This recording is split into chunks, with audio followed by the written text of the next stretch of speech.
Hello classy people, this is Josh the Top Hat Gamer, and this week I'm reviewing Doom.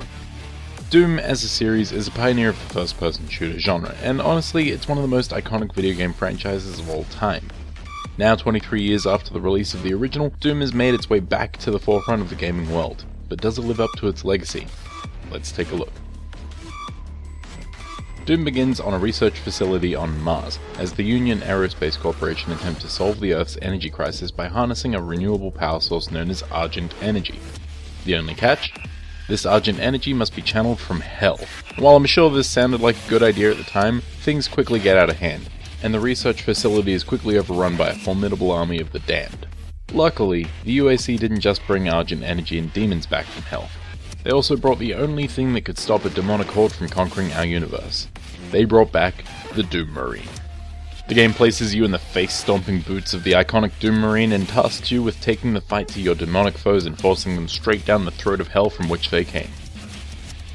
The base plot is pretty much that simple. Mars is overrun with demons, kill the demons.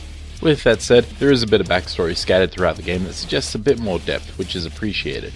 But at the end of the day, you're not here for an emotional plot with sympathetic characters, you're here to rip and tear you shall. And while you rip and tear your way across Mars and hell, you'll notice that Doom looks pretty great. The environments are about what you'd expect, with plenty of blood-soaked research facilities, dusty red Martian canyons, and fiery hell pits to fight your way across. Sure, there's some severe texture pop in every now and then, but aside from that, Doom runs like an absolute dream, which is perfect considering that speed is one of the game's most important features. Another of Doom's important features is brutality, which is showcased through the varied takedown animations and gooey sound effects that accompany them. The soundtrack as a whole is primarily fast heavy metal with plenty of machine gun double kicks and meaty power chords to get your adrenaline pumping during the action sequences. These are interspersed with quieter moments between fights to let you take a much needed moment to catch your breath.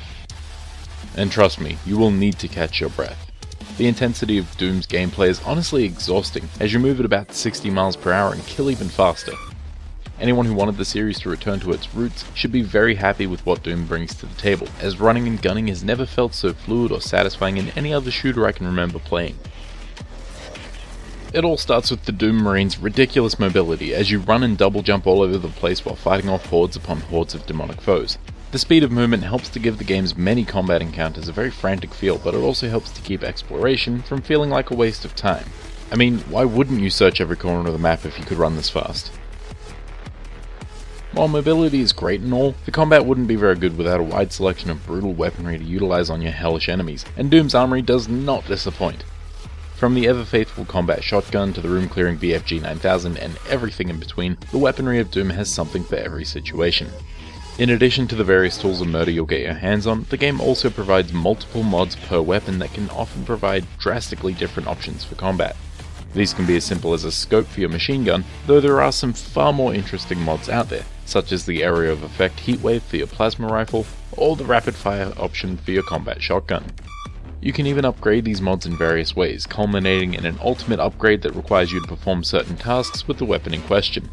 The amount of customization and upgrades on offer give you a good amount of freedom to play the game using whatever you want and however you want. The customization doesn't stop with your weapons though. You can upgrade your armor using points you get from exploration, and while these upgrades are pretty standard, it's the equipable runes that make the biggest difference.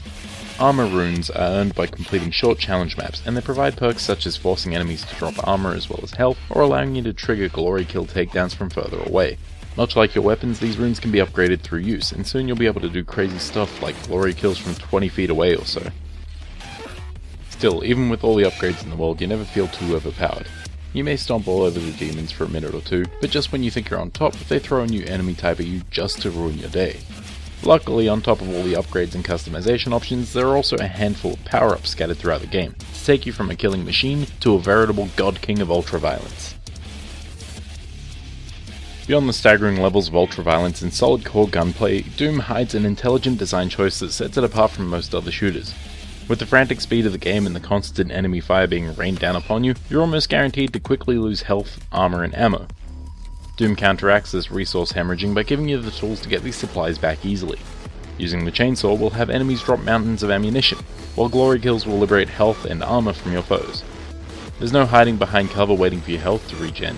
You just need to be on the offensive and constantly moving, otherwise you'll end up being a bloody smear on the ground.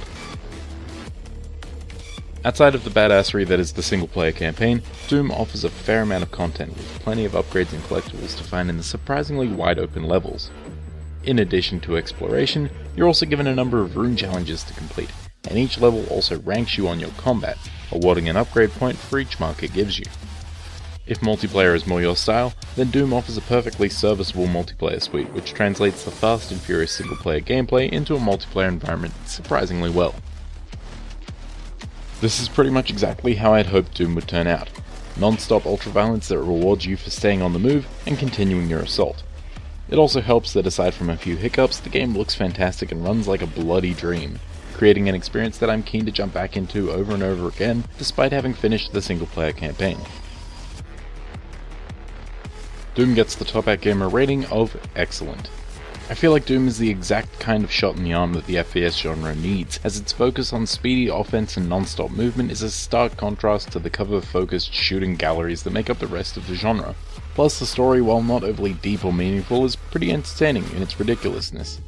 Fans of the series, or anyone looking for something to shake up their usual FPS experience, should definitely pick this one up.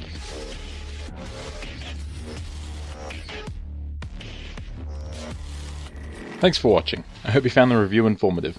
If you missed last week's review on Uncharted 4: A Thief's End, click the annotation. Now, if you'll excuse me, I need to rip and tear some more.